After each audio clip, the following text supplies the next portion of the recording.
बिस्मिल्लाहिर्रहमानिर्रहीम। अच्छा जी, हम लोग थे जी लास्ट टाइम हम लोगों ने कुछ इसकी बेसिक्स की, प्रोग्रामिंग फंडामेंटल्स की। तो जिस तरह मैंने आपको बताया कि जैसे हम लोग नॉर्मल एक ज़ुबान सीखते हैं, इस तरीके से ही आप लोग सी प्लस प्लस भी सीखने के अंदर उसको वही स्टेप्स आप लोग फॉलो करेंगे। लाइक आप इससे पहले अगर कोई भी लैंग्वेज सीखते हैं, इंग्लिश लैंग्वेज आप लोगों ने सीखनी है, तो सबसे पहले आप अल्फ़ाबेट सीखते हैं। आपको पता है ABCD, इस तरह इसको आप जी तक सीखते हैं। देन आप उन वर्ड से यानी उन सॉरी अल्फ़ाबेट से मिला के आप लोग बनाते हैं वर्ड्स। फिर जब वर्ड्स को आप लोग मिलाते हैं तो वो सेंटेंसेस की शक्ल इख्तियार कर लेते हैं, और फिर जब आप सेंटेंसेस को आपस में जोड़ते हैं कुछ इस लॉजिकल वे में, तो वो आपके पास पैराग्राफ्स की शक्ल में आ जाते हैं। अब बच्चों, यही तरीकाकार हम लोग जो है सी प्लस प्लस लैंग्वेज के अंदर भी यूज़ करेंगे। तरीकाकार क्या है कि हम लोग जो सबसे पहले इसके भी अल्फ़ाबेट्स होंगे, और अल्फ़ाबेट्स में क्या है कि डिजिट्स हैं, कुछ स्पेशल सिंबल्स हैं, कुछ इस तरह की चीज़ें हैं। आप लोग सिंबल्स वगैरह सारी की सारी सीखते हैं। उसके बाद बच्चों आपके पास आ जाते हैं कांस्टेंट वेरिएबल्स, जो कि मिलके बनते हैं अल्फ़ाबेट से, जो कि आपके पास सी प्लस प्लस के अंदर यूज़ होते हैं। लाइक आपके पास वेरिएबल्स हैं, कीवर्ड्स हैं, जितने भी आप लोग यूज़ करते हैं, ये सारे के सारे अ, इनसे फिर आप लोग क्या बनाते हैं, मिला के इनको इंस्ट्रक्शंस। ठीक है जी। फिर इंस्ट्रक्शन से को आप जब मिलाते हैं तो वो प्रोग्राम की शक्ल इख्तियार कर लेते हैं। तो इस तरीके से आप लोगों का सी प्लस प्लस प्रोग्राम में लर्निंग का प्रोसेस जो है वो कंप्लीट होता है।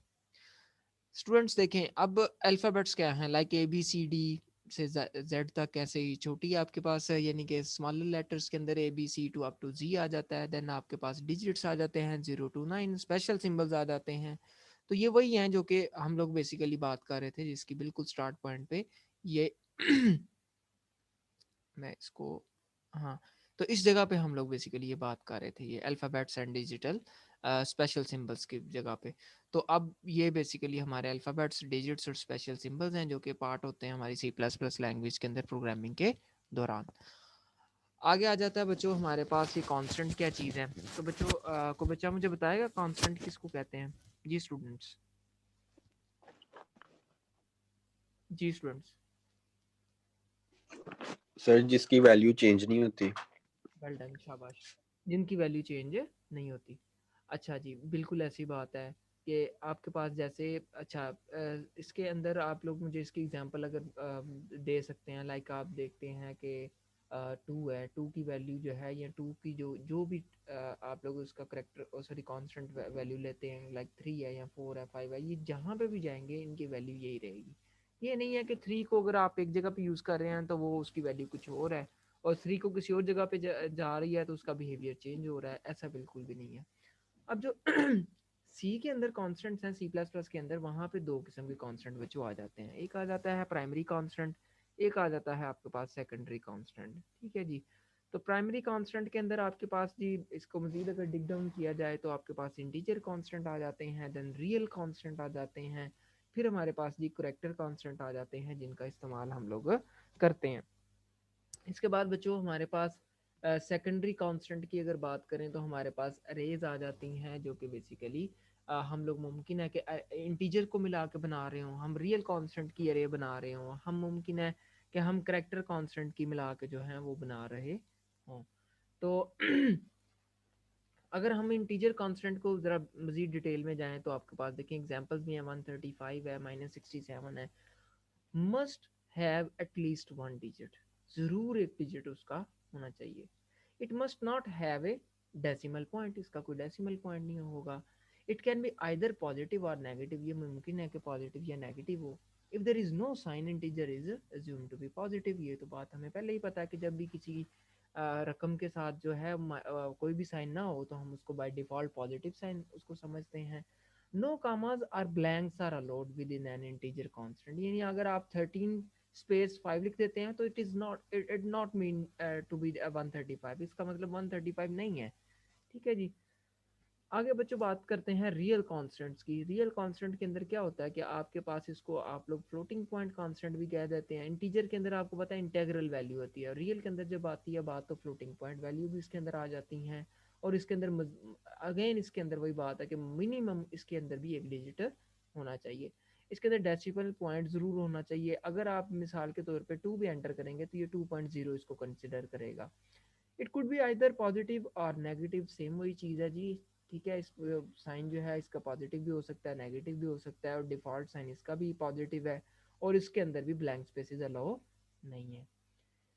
तो बाद में आ जाता है जी करेक्टर, आपके पास कांस्टेंट आ जाता है, आपके पास एक सिंगल अल्फ़ाबेट हो सकता है, एक सिंगल डिजिट भी हो सकता है। लेकिन बच्चों एक बात याद रखनी है कि सिंगल अल्फ़ाबेट और सिंगल डिजिट, डिजिट चाहे 1 है, 2 है, 3 है, लेकिन जब आप उसकी डाटा टाइप करेक्टर रख रहे हैं ना, तो उसका मतलब फिर वो नहीं है जो मतलब आप आम मैथमेटिकल ऑपरेशंस के अंदर 5 का या 2 का या 1 का ले रहे हैं। इसका मतलब ये है कि वो एक करेक्टर है जो कि टेक्सचुअल फॉर्म के अंदर उसको कंसिडर किया जा रहा है, और उसकी कोई ना कोई आस्की वैल्यू जो है वो, अगर आप लोग उसको कन्वर्ट करते हैं इंटीजर में, तो वो कंसिडर होगी ASCII value.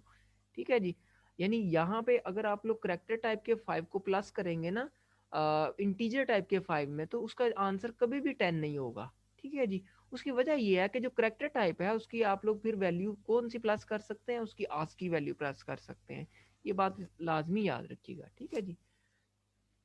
N entity that may vary during program execution, variable आपको पता ही है कि वेरिएबल हम लोग उसको कहते हैं जिसकी वैल्यू चेंज हो सकती है प्रोग्राम के दौरान। ठीक है, ड्यूरिंग एग्जीक्यूशन वो वैल्यू अपनी चेंज कर सकते हैं। नेम जो है वो आप लोग बेसिकली होते हैं इसके, जो कि मेमोरी लोकेशन को आप असाइन करते हैं। लाइक अगर आप लोग एक वेरिएबल डिक्लेयर करते हैं इंट ए, ठीक है, इसका मतलब ये है कि आपने मेमोरी के अंदर एक ब्लॉक है जिसका नाम ए रख दिया है, और वहाँ पे आप कोई ना कोई डेटा जो है वो सेव कर रहे हैं। ओके जी, आगे चलते हैं जी। ये देखें जी, let suppose x is equal to 3 रखा जा रहा है, तो x की वैल्यू हमारे पास 3 आ रही है। अगर x इज इक्वल टू 5 है, तो एक मेमोरी के अंदर हमारे पास वैल्यू असाइन हो गई है 5। बच्चों देखें, वेरिएबल जब भी डिक्लेयर करते हैं तो वेरिएबल की कुछ चीज़ें हैं, प्रॉपर्टीज़ हैं। लाइक प्रॉपर्टी में क्या क्या आता है, सबसे पहली चीज़ डाटा टाइप आती है। सबसे दूसरी चीज़ जो है उसके बाद जो आती है उसका नाम आता है। उसके बाद उसकी तीसरी चीज़ आती है उसका एड्रेस। ठीक है, कि कहाँ पे उसने स्टोर होना है। उसके बाद उसकी जो है वैल्यू आती है। ठीक है, उसके अंदर वैल्यू क्या होती है, यानी कि मैंने आपको जो 4 चीज़ें बताई हैं उनमें पहली चीज़ आती है डाटा टाइप, दूसरी चीज़ आती है उसका नाम, तीसरी चीज़ आती है उसका एड्रेस, चौथी चीज़ है उसके अंदर मौजूद कंटेंट यानी कि वैल्यू। ठीक है, और वैल्यू हमेशा उस टाइप की होगी जिस टाइप की आपने उसकी डाटा टाइप रखी हुई है। ठीक है जी। आप अगर इंटीजर टाइप का डाटा टाइप उसके रखते हैं किसी वेरिएबल का, तो इसका मतलब ये है कि उस मेमोरी लोकेशन के अंदर जो वैल्यू आने वाली है वो इंटीजर टाइप की ही होगी। ओके जी। जब आप बात करते हैं यहाँ पे वेरिएबल्स की, तो इसके अंदर सीरीज ऑफ करेक्टर्स होते हैं। उसका जब आप लोग या फिर इवन लेटर्स, डिजिट्स और अंडरस्कोर होते हैं। हमेशा वेरिएबल को जब भी आप लोगों ने कोई नाम देना है तो उसके लिए ज़रूरी है कि आप लोग बेसिकली उसका कोई ना कोई नाम इस तरीके से रखते हैं जो कि कुछ सी प्लस प्लस के कंस्ट्रेंट्स हैं, कुछ स्टैंडर्ड हैं कि आप लोगों ने उसको मस्ट फॉलो करना है। लाइक आपका जो वेरिएबल का नाम है उसको आपने ज़रूर लेटर से या अंडरस्कोर से स्टार्ट करना है। कभी भी ऐसा नहीं होता कि आप उसको डिजिट के साथ जो है वो स्टार्ट कर लें। इसके बाद बच्चों बात आ जाती है केस सेंसिटिव। अगर आप लोग एम, मैं मिसाल आपको देता हूँ कि अगर आप मार्क्स लेट सपोज लिख रहे हैं कि मार्क्स हैं जी इतने, ठीक है, एम कैपिटल के साथ एक वेरिएबल बना लेते हैं। मैं आपको चलें यहाँ पे ड्रा करके भी दिखा देता हूँ, आपको समझ आ जाएगी इस बात की। लाइक मैं कहता हूँ इंट, ठीक है, और सॉरी मुझे थोड़ा सा दिक्कत पेश आ रही है, इंट ठीक है, लेट सपोज एक एम ये, और एक मैं एम जो है ना वो ये वाला डिक्लेयर करता हूँ इंट के साथ ही। ठीक है, तो बच्चों ये दोनों डिफरेंट है। आप शायद ये मत समझिएगा कि ये दोनों सेम है, ये दोनों डिफरेंट वेरिएबल्स हैं क्योंकि केस सेंसिटिव है सी प्लस प्लस लैंग्वेज। आपको होपफुली बात की समझ आ गई होगी जो चीज़ मैं आपको समझाना चाह रहा हूँ। इसके बाद बच्चों हमारे पास जो अगली चीज़ आती है इसके बाद वो ये है कि इसका बिल्कुल मीनिंगफुल नेम रखें हमेशा। जब भी लाइक आप लोग मार्क्स एंटर करवा रहे हैं तो ज़रूर उसका वेरिएबल का नाम मार्क्स ही रखें, ताकि आपको कोडिंग की समझ आ सके कि आप क्या कर रहे हैं। इसके बाद अगला स्टैंडर्ड अगर देखा जाए, अगली जो गाइडलाइन है हमारे पास भी किसी भी वेरिएबल की, वो ये है कि आप लोग कोई भी उसके अंदर कामा या ब्लैंक्स जो हैं वो अलाउ नहीं है किसी भी वेरिएबल के अंदर। लाइक अगर आप लोग कुछ, ये देखें नीचे फर्स्ट नेम इस तरह का एक वेरिएबल है। अब ये देखें इसके अंदर अगर आप स्पेस दे रहे हैं तो इसका मतलब ये है कि ये वेरिएबल करेक्ट नहीं है। यहाँ पे देखें 12x लिखा हुआ है तो ये भी गलत है क्योंकि डिजिट के साथ स्टार्ट नहीं हो सकता वेरिएबल का नाम, ऐसे स्पेशल सिंबल के साथ नहीं स्टार्ट हो सकता, हमेशा लेटर के साथ या फिर अंडरस्कोर के साथ स्टार्ट होता है। तो तुम्हें बातें पहले से पता है। कोई कॉमा नहीं है बच्चों, या ब्लैंक्स जो हैं वो अलाउ नहीं है वेरिएबल्स के अंदर। No special symbol are used in name, ठीक है ना, नाम रखते वक्त आप कोई भी स्पेशल सिंबल उसके अंदर नहीं रख सकते। ठीक है जी, एग्जांपल नीचे वेरिएबल की दी गई है, इंटीजर 1, ठीक है, कॉमा सम। अब ये मुख्तलिफ वेरिएबल हैं इसलिए कॉमा यहाँ पे आया। ये मत समझिएगा कि आप मुझसे क्वेश्चन कर सकते हैं सर ये आपने तो कहा है कि कॉमा आ नहीं सकता। बच्चों विद इन वेरिएबल नेम नहीं आ सकता। लाइक आप इंटीजर कॉमा, आप आई एंट लिख के आगे कॉमा लगा के आगे जर आगे लिख दें तो ये गलत है। ये फिर एक नाम नहीं, वो डिफरेंट वेरिएबल कंसिडर होंगे। इसलिए कॉमा जो है ये सेपरेट करता है दो वेरिएबल्स को बेसिकली। आई होप ये बात समझ आ गई होगी।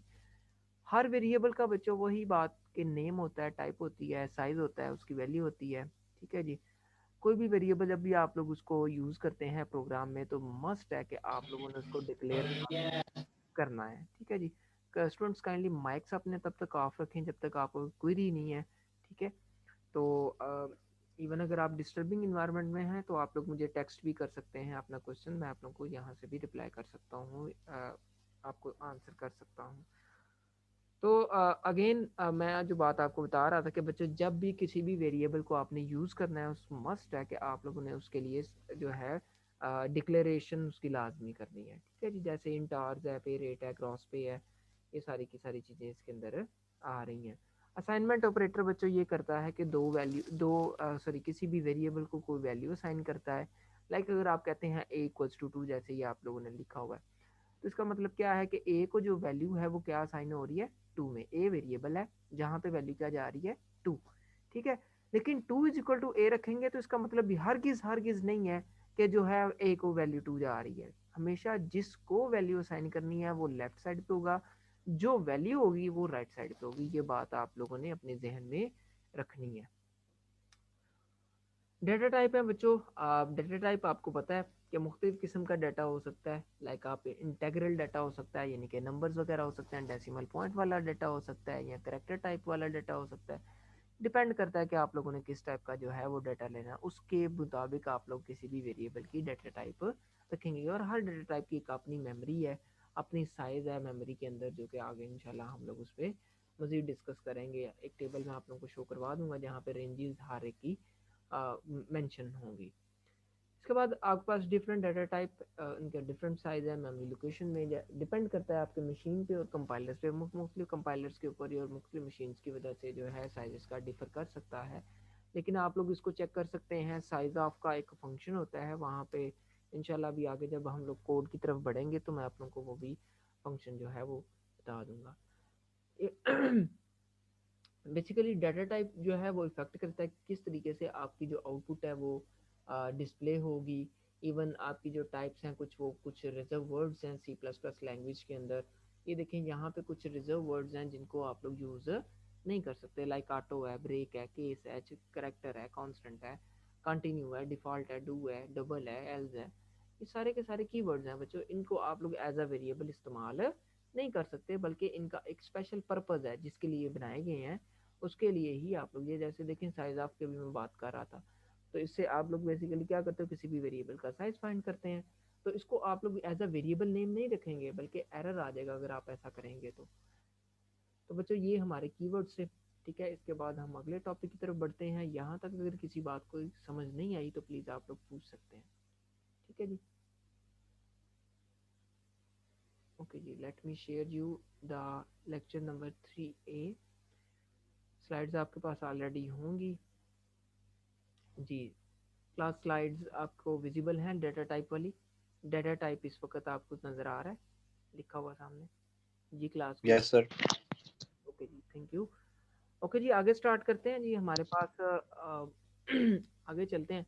तो types of data you want to store, basically data type जो है उस पर डिपेंड कर रही होती है कि आप किस टाइप का जो है डाटा वो स्टोर करना चाह रहे हैं। आप इंटीजर हो सकता है, डबल हो सकता है बच्चों, फ्लोट फ्लोट पॉइंट हो सकता है, करेक्टर हो सकता है।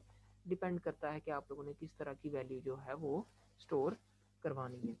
तो ये इस चीज़ पे जो है वो डिपेंड कर रहा होता है। आगे देखें जी, अगर हम लोग आगे चलें तो चार तो मेजर हम लोगों ने टाइप्स देख ली हैं और इनकी ही बेस के ऊपर हमारे पास कोई ना कोई इनको वैल्यू इनको मेमोरी में साइज मिलेगा। डिफरेंट डाटा टाइप्स, उनका डिफरेंट डाटा साइज होता है डिपेंडिंग मशीन एंड कंपाइलर, जो कि हम लोगों ने लास्ट टाइम भी इसको देखा है। होल नंबर हैं बच्चों जिसके अंदर हमारे पास 3 डेटा टाइप्स आती हैं, इंटीजर, शॉर्ट और लॉन्ग। ऑब्वियसली बात है कि जो इंटीजर है वो एक स्टैंडर्ड डेटा टाइप है, जबकि शॉर्ट जो है इसमें कम रेंज है इसकी और लॉन्ग की जो है रेंज वो ज़्यादा है। इंटीजर स्टोर इंटीजर करता है, इसमें रिजर्व वर्ड है, इसको हम वेरिएबल के नाम के तौर पे इस्तेमाल नहीं कर सकते। एग्जांपल नीचे इसकी गिवन है, इंटीजर टाइप का सम है, ये डिक्लेरेशन स्टेटमेंट है। फिर हमारे पास एक शॉर्ट नंबर आ जाता है, शॉर्ट, इसमें भी आप लोग होल नंबर को स्टोर कर रहे हैं और अगेन ये वेरिएबल के नाम के तौर पे इस्तेमाल नहीं हो सकता। और इसके सिंटैक्स देख लें, शॉर्ट और सम। आगे बच्चों आपके पास लॉन्ग डेटा टाइप है, लॉन्ग के अंदर आप लोग बड़ी वैल्यूज़ को स्टोर करने के लिए यूज़ करते हैं इसको, जैसे लॉन्ग सम, ठीक है, और सम इज इक्वल टू 5 2। इसके अंदर आप देखें एक बड़ी वैल्यू आप लोग महफूज कर रहे हैं।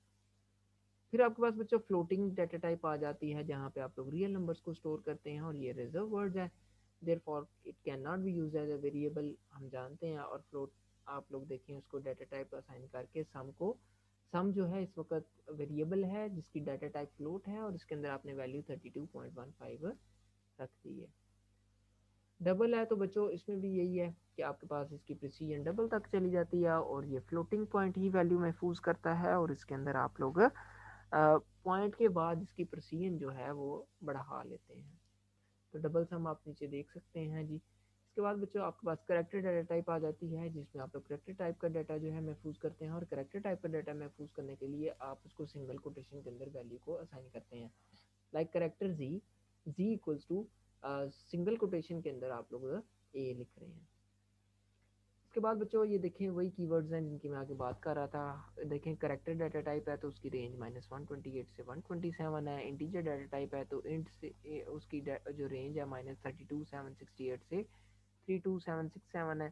तो बच्चों इस तरीके से ये सारे के सारा टेबल आपके सामने गिवन है, जिसके अंदर हर एक कीवर्ड की वेरिएबल टाइप है और आगे उसकी रेंज है।